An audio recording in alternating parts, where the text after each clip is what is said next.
milliy sertifikatda tushgan haqiqiy savol bo'ldi. Sharti bo'yicha biza alfa burchagini topishik kerak.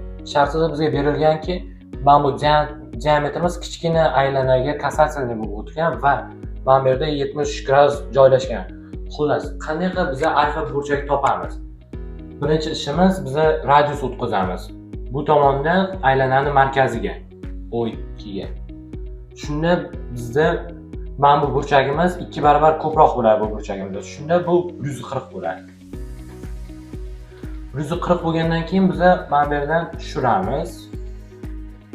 Radiuslarimiz har doim bir-biriga teng bo'ladi aylana ichidagi. Shuning uchun mana bu yerda x deb olsak, nechiligini topamiz. Mana x plus 140 teng 180. Shunda bizda x'imiz 20 chiqadi.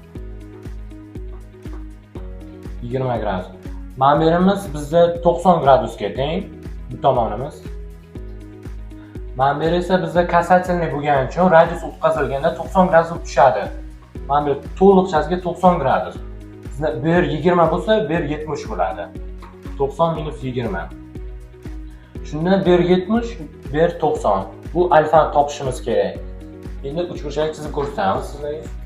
Bu yer 90 gradus, bu yerda alfa joylashgan. Bu yerda esa 70. Uchburchakda ichki burchaklarning yig'indisi 180 ga teng. Mana ishlaymiz. Alfa plus 70 plus 90 teng 180. Alfa bizda 20. Bo'ldi, misol ishlandi.